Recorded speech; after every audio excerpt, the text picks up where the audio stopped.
Listen very carefully, I shall say this only once. De Britse televisiehit Allo Allo is in kwarten ek in het Fries te zien als theaterstuk, maar als regisseur Jan Arends. En verhoorde het libben van Reinier Paping na het winnen van de Overstedentocht van 63. Mark Hilberts had er dit boek oerskreun.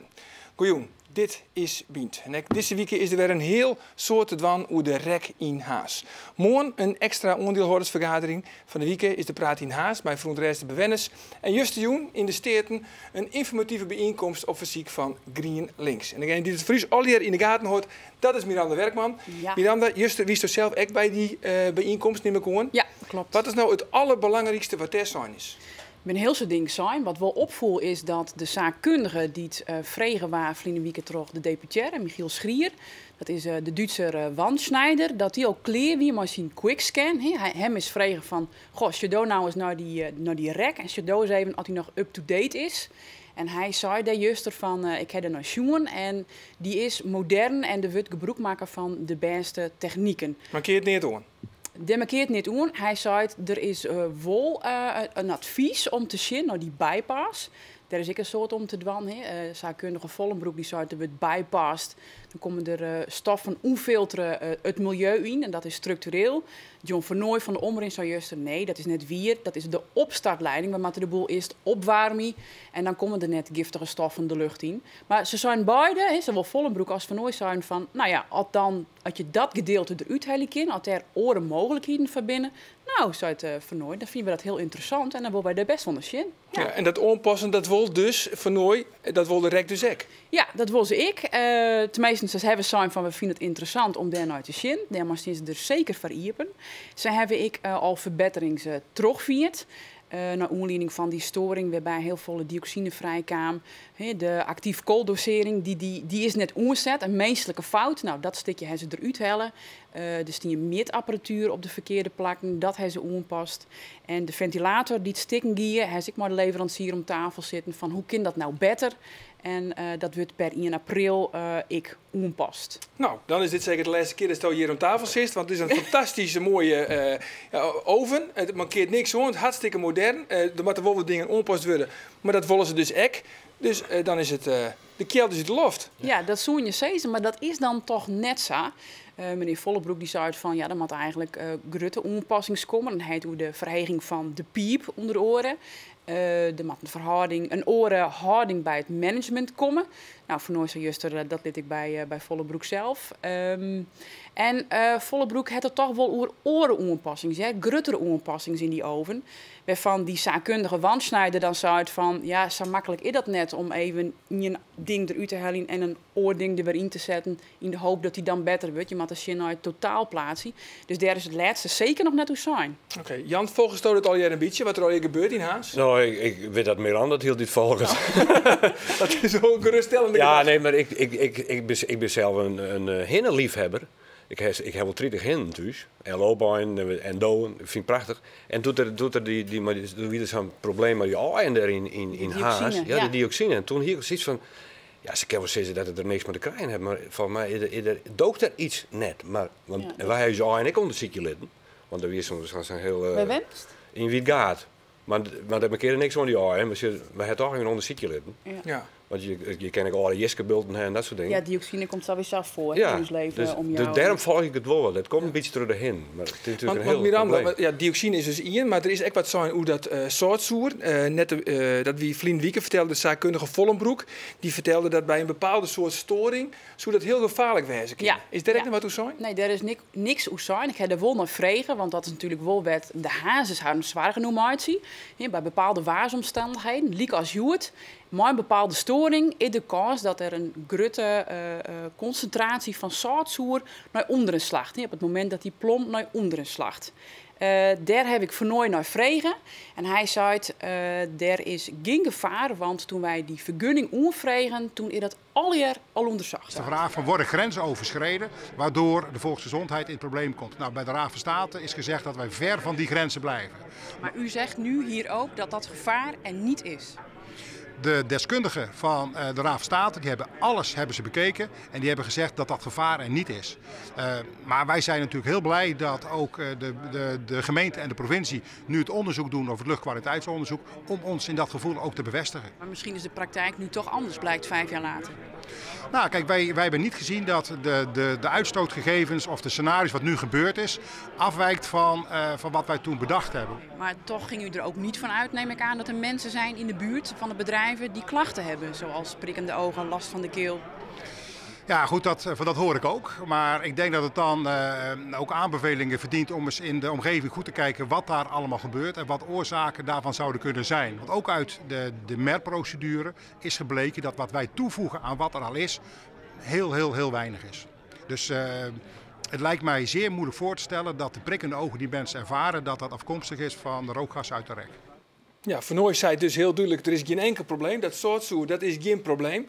De GGD, Esther, ik me praat, denkt hij er hetzelfde door? Ik heb de GGD er ik nog vragen, die is toch verantwoordelijk voor de zoens en die denkt er toch wel wat oorzooi, hè?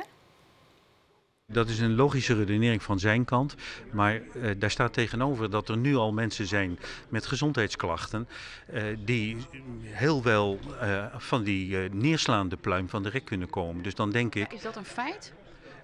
Ja, dat die klachten er zijn is een feit en dat die pluim op dat moment naar beneden gaat is ook een feit. Maar of die twee dingen samenhangen is dus iets wat straks ook uit die metingen zichtbaar moet zijn.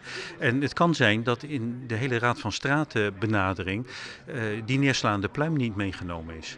Dan proef ik dus toch wel verschil tussen wat er bij de REC wordt gedacht en wat er nu bij de GGD wordt gedacht. Dat zou me niet verbazen als daar een verschil tussen bestaat. Ja, zei hij mij een glimlach. Maar ik kan me verzinnen, maar het de GGD nou ook een switch maken? Want ik kan me nog herinneren dat ze jij er nog zijn van dat er helemaal geen probleem wie voor de volkszoens. Nee, ze zeiden op het met van dioxine is dat gevaar net. Dat zullen wij nou net. Dat wist ik dat onderzoek uit wat van een week ik naar boeten kwam is dat er geen verhegen dioxine in het gas ontroffen is. Zoals het RIVM. Wat nog wel even van belang is om hoe dat zout te zezen, en dan houden we er maar weer op, is dat het RIVM, het Rijksinstituut voor Volksgezondheid en Milieu, jeddes kreun het dat gezien het feit dat de REC de enige relevante bron van zoutzuur en waterstoffluoride in de omgeving is, en er klachten zijn van prikkende ogen en slijmvliezen, wanneer de pluim op leefniveau komt, wordt geprobeerd om deze stoffen te meten. Lid hem dus moeilijk meten, maar het jouwt wel on dat het toch reële scenario's binnen. Dank. Liek het mij. Absoluut, dank. Een soort Nederlandse soldaten die het in Indië westaan, praten daar liever net over. De trauma's wie een doel soms in zo groot dat het huishoudings uten was geworden. Als een reportage.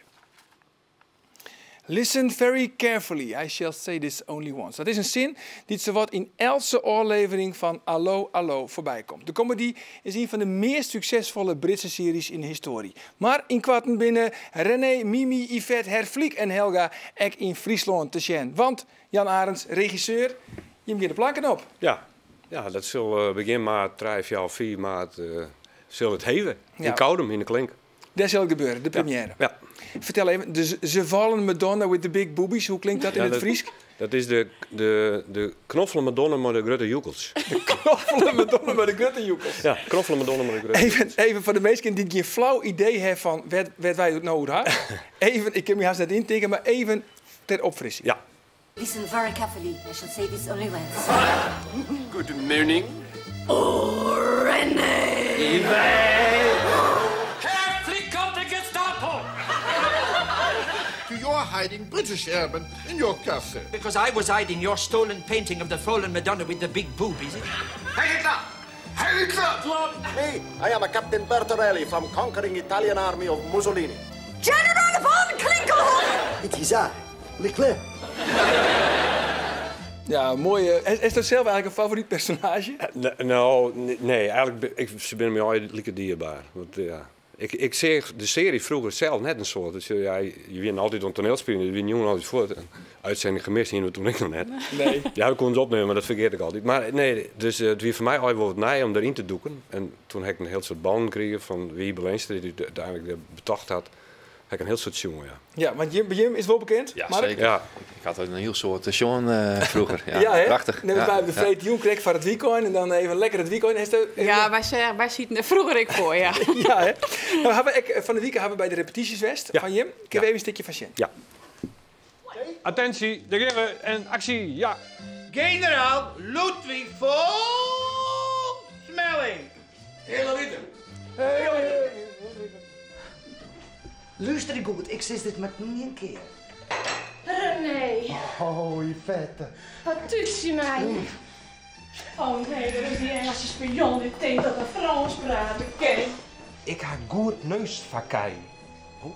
Goed nice voor die. Oh. Hele Mussolini. Moest toch nou weer iedere keer die sla en die komkommer op die gezicht dragen? Ja, dat doe ik voor die René, zodat ik hem gewoon weer jong en fris verduurt, joh. Ja, dat is nog mooi. En jong dan. Ik hou ze eruit. Nee. Ik ga eens eruit. Oké, ja. Dat is nou zo. Adolf? Adolf wie? Adolf Hitler. Oh, die Adolf. Zie. Dit is een Gestapo-worst. Zo, maar nooit hier, Kruiske. Oh, lieve dan maakt het mij wild van verlangen. Hij wil er Jan, het schilderij van een knuffel Madonna, maar de grote jongens. Oké, dat is 4. Ja, mooi. Dat de grote jongens. Ja, Jan, de taal is natuurlijk van essentieel belang. Ja. Eigenlijk is het nou ook dreig om die typische Engelse humor, om dat oer te zetten in het Fries?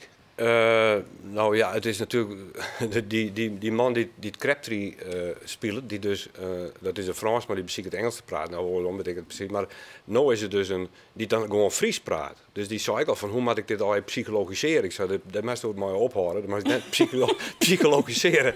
Zeg maar gewoon wat er staat, want dat is natuurlijk heel mooi. Als hij zei, nou, ik heb een mooi hamke van die. En dat is dan famke. Dus het draait, dus dat is, nou ja. Dus ja, die taal is natuurlijk heel dat is moeilijk, maar het is in het Fries lieke grappig als het in Frans of in het Engels is. Ja, nou, Wiebe Leenstra, dat is de betinker en die heeft ook alles vertaald. Ja. En hij is dus de vertaler van al die woordgrappen. En twee verlien wie het steek eigenlijk ook al kleer, zodat ook opvierd worden. Ja. Maar toen werd er bij hem een tumor constateerd en hij is echt verstoren. Ja, we winnen al heel vier. Ik heb wel wat een historie met Articu, zo heet de club.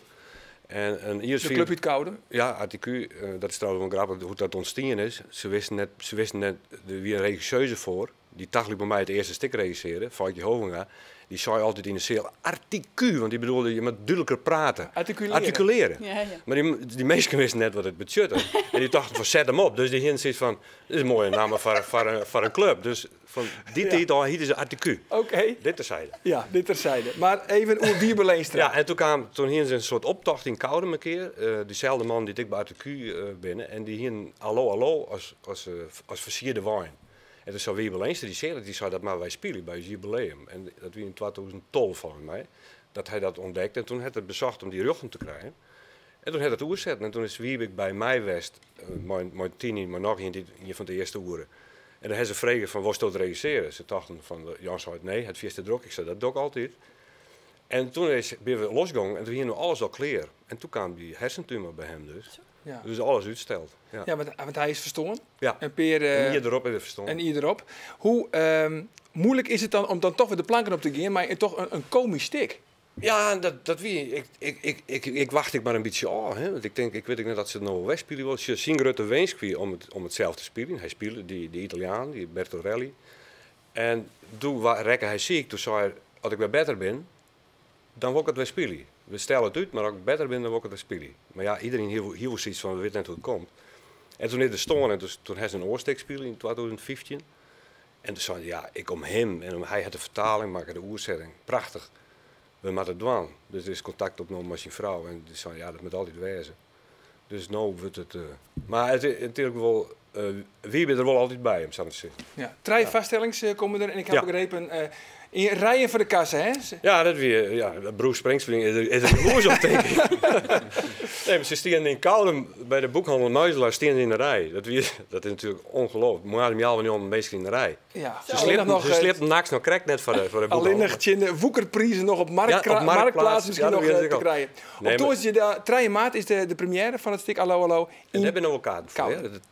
De toonsjes binnen we kaarten voor. Toonsjes binnen we kaarten voor. Dank. Een soort Nederlandse soldaten zwaaien oer haar tjenstiert in Nederlands-Indië. Het is een van de grote thema's in de vaststelling veteranen die Joert in reprise keert. Bient zocht 5 band van Indië gongens op en Joert het verhaal van Jan Gaastra van Ljouwert. Van de Graide naar de Dessa. Goed 8000 Friese militairen worden na de Tweede Wereldoorlog naar Indië gestuurd om de Nederlandse belangen te verdedigen. Het zullen jaren maar een grote impact worden. Ik voor Fries om Utens Willem Gaastra van Amsterdam. Hij was sergeant bij de mariniers, de verbindingen. Hij gaf leiding aan de radio repair section. En ten tijde van de landing moesten ze sowieso de verbindingen aanleggen. Ik vermoed dat hij ook een van de eerste was die geland is. Bij de echt allereerste politionele actie. Ik weet wel dat hij wel vaak mee moest als ze dan op patrouille gingen. Dus in die bepaalde momenten dat hij mij echt iets vertelde, maar dat deed hij dan ook echt, dan zat hij ook gewoon te huilen. Ja, daar heb ik uit opgemaakt dat hij natuurlijk wel wat meegemaakt heeft daar.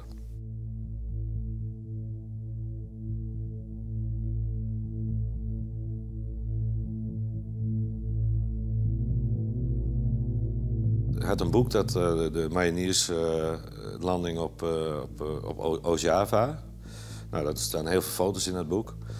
En daar zag ik een aantal foto's met vlammenwerpers. Dat de mariniers met vlammenwerpers stonden te schieten, of hoe je het maar noemt, met vlammenwerpen. En daar vroeg ik om van, wat is dat, wat heb je ermee gedaan? Ging dat om bosplatten branden? Of, nee, zegt hij, dat ging om mensen uit te roken of dorpen uit te branden of te verbranden. Dit of dat. Toen voelde ik wel, ik denk, ja, dat heb jij gezien. Dat kan niet missen. Waarschijnlijk zijn er veel meer dingen gebeurd. Maar goed, dat heeft hij mij natuurlijk nooit verteld. Of eigenlijk aan niemand verteld.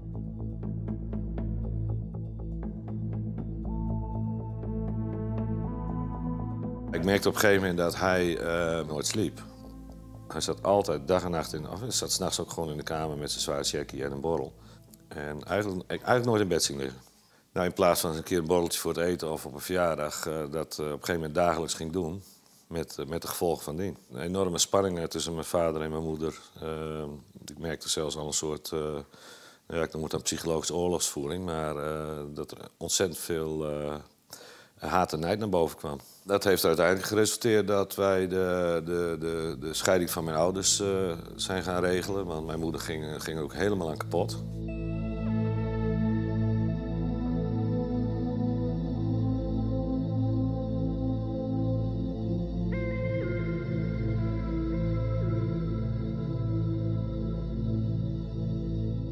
Je kent heel veel mensen die hetzelfde meegemaakt hebben.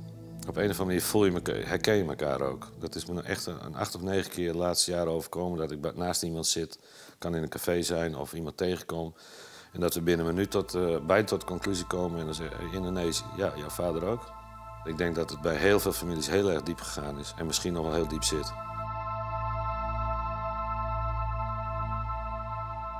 Ja, indrukwekkend verhaal van Jan Gaastra. En willen jou ook naar de veteranen, waarmee je nog een keer 2 keer 2 kaartjes voor Jan voor de vaststelling van 26 februari op een jouwer. Mail daarvoor naar bient@omroepfriesland.nl. Er is al een heel soort zijn over Reinier Paping, de held van de Alversterrentocht van 1963. Maar een boek, nee, dat wie er nog net. Joet op de 84ste jetje van Reinier Paping is het dan toch zo vier. En daar is hij dan. Mark Hilberts die had van de middag het allereerste exemplaar aan Reinier Paping Utrecht. En eens wie dat in grote reunie. Oh, dat vind ik geweldig. Dat had ik niet geweten. Dat heeft Gauke allemaal versierd. En dat het zo uit zou pakken. Dat was, allemaal mensen die ik ook kende.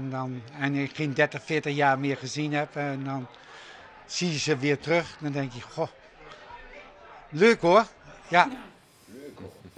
Leuk hoor. Leuk hoor. Ja, maar vertel eens, waarom heeft het zo lang worden voordat er eindelijk een boek kwam is over Reinier Paping?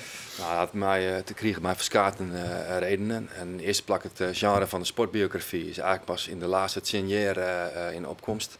Daarvoor werd het net een soort dien. Aan de andere kant is ik zei dat er een heel soort skreun is in kranten en tijdschriften over Reinier. Dat een soort skreeuwers al tocht hadden van het is al skreun. Maar dat is hier in feite nog net zo.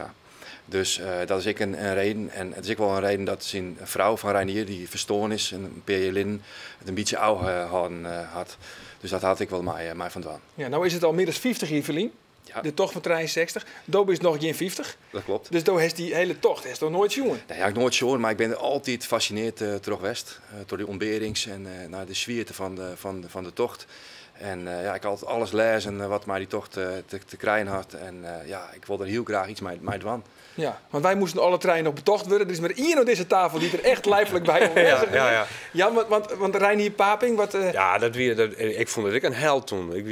Ik wie hartstreetje. En ja, toch. En nou ja, het Brintenverhaal natuurlijk, dat is van Reinier Paping wat mij zo sprutst, omdat ik zelf ook al die Brinten naam. Maar middies en jongens.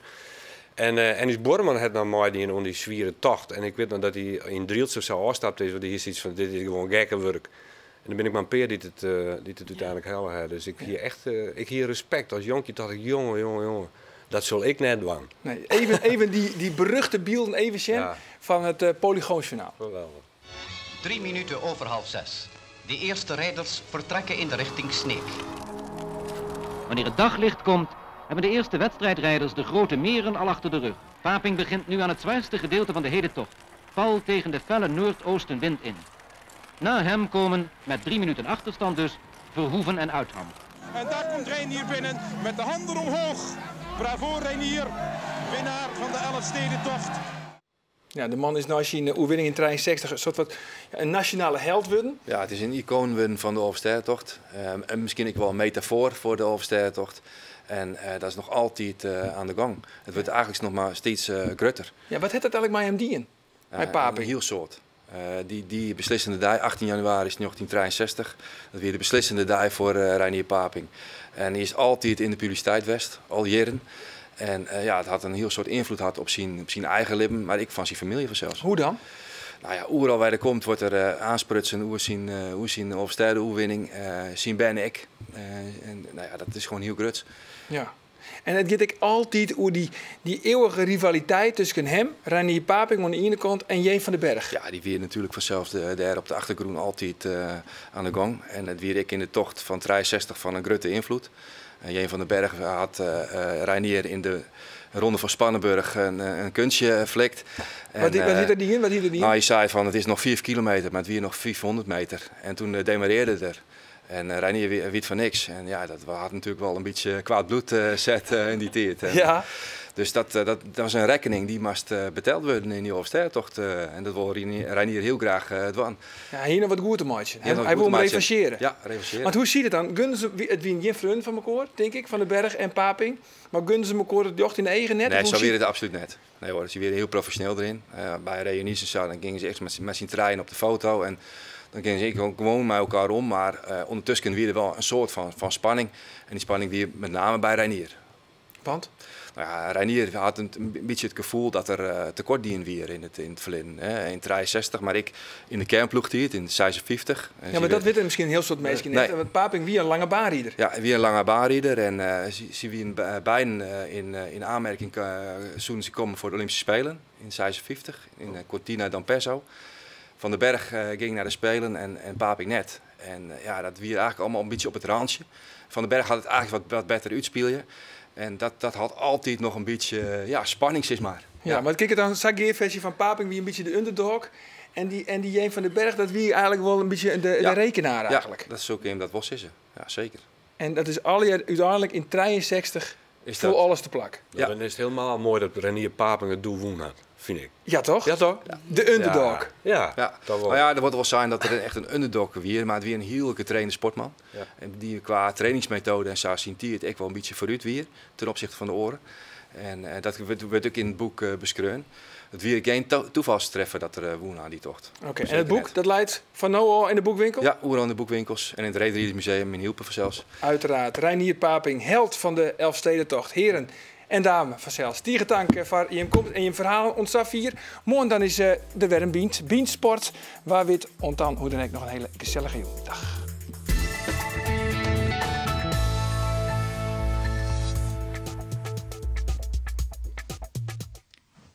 Scott, ik moet je wat vertellen.